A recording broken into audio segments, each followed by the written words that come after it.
بله خبره دا چې دا د قوم خبره په قوم خبره کې د قوم کو خیل باقاعده ټولو له ووټ ورکړی دی دا څومره پارلیمنټیرین دي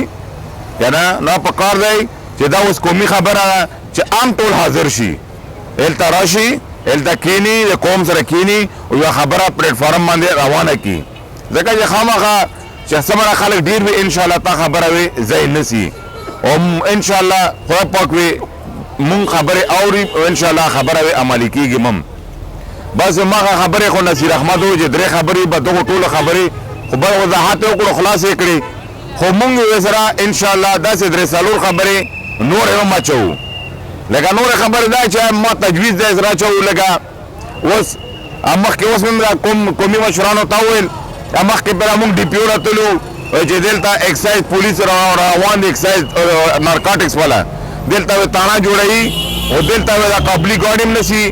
او د اکسایز کې ټیکسونه یې په دکاندارانو هم ټیکسونه لګوي او دا ټول خلک ورته په لړزه وي نو مونږ ورته وویل ما چې بالکل دا شی نه منم چې راشي والله به بالله که ایله پرېږدم نو هغه خبره هم لکه دا ما تجویز دی ځکه چې قوم کوږ خیل خلک ورته پریشانه وي تنګه وي دا لکه عدالتي نظام دی عدالتي نظام مکمل قبایلي علاقه کې فیل دی او دنیا خلکو په عدالت کې کیسونه اچولي دي خو عملي کېږي نه تا جرګه د ډېر هم ښه ده دومره خو ترې ښه ده چې سیاره له وتړي یا مشران یا څه خبره خو یې له وکړي نو هغه دیواني کیسونه یې قرآن که په 50 که 80 کاله کې هم خلاص شي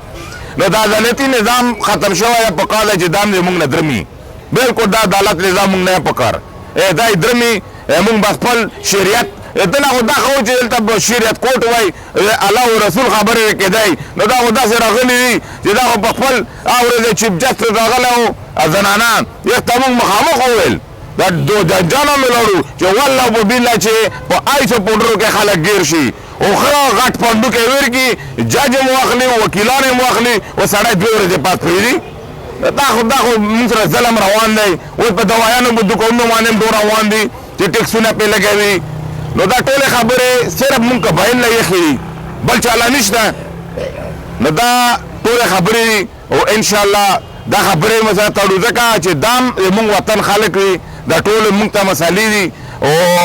هسې هم خیر ښېګړې کار خو مونږ له د سټیټ راکړی نه دی د سټیټ حکومت خو داسې دا داسې لکه مور پلار نو چې مور پلار وي لکه څنګه نصیر احمد و چې سټیټ مور پلار وي نو مور پلار په کار دی چې خپلو بچو باندې خیال ساتي نو مونږ قبایلو باندې نن سبا دا حکومت پاکستان چې کوم سټیټ دی مونږ سره ډېر عجیبه غوندې سلوک کوي مونږ سره ډېر ظلم کوي مونږ سره زیاتی کوي مونږ د خلکو والله په بالله که نه په سړو کې ګڼي نه په سپو کې ګڼي په ځای په ځای مسالې دي نه نوکرۍ نه کاروبار نه روزګار نه نوکرۍ نه دارنګې تیرام مسالې ورکې تیرام مثال چې مساله یې حل شوه قرآن په کار دی چې دا خلک پرېږدو چې خپل ټول خلک آباد شي نو هلته هم دا مسالې که بیا دلته که توردارۍ او دا ځایونه دوکانونه او کسې په سورکاس کې هم خالي دي ځکه چې ولکه څه ودرمي یو چا څه نه مانا چې نور څه مسالې جوړې نه شي نو موږ دا یو چې په کار دی چې اوس کوم یوه خبره کړې او یوه خیمه لګېدلې ده او انشاءالله دا ټین نه دی دا درنه یې موږ جاري ساتو او دا یې موږ مکمل کومه پورې چې موږ ټولې مطالبې نه وي منلې شوي A to Z که هغه ریګولر هم دی که هغه مثال تیرا دی که هغه مثال د بجلۍ مساله ده که داسې نورې مسالې دي موږ دلته نن عدالتي نظام داسې نورې محکمو سره خبرې دي نوکرۍ نشته کاروبار نشته روزګار نشته دارنګې ورته وایي چې باډر ماته کولاو که چې چمن باډر دې کولاو کړی دی او موږ زه دا کافر یم د کرتارپور باډر دې کولاو کړی دی چې ټوله دنیا پیسې ورسي په ما یې بند کړی دی څه لا زه چېرې ولاړ شم زه څه شی وخورم نو دا ټولې مسالې دي موږ قبایلو ته موږ خپل قوم ته موږ انشاءالله په اتفاق را خبرې کوو قوم یې نه وي رانهو چې چا مصروفیات وي چا څه خبرې وي هسه پروا نشته خو موږ ته ناز یو احتجاج لا هم خلک رادرمي درنې لا هم رادرمي په تاپو کې مشوره وکړو په کار دی چې بیا کله داسې اهم خبره راشي بیا 200 که په تپې وکړه 300 لکه بجلۍ مساله وه او ته هم چې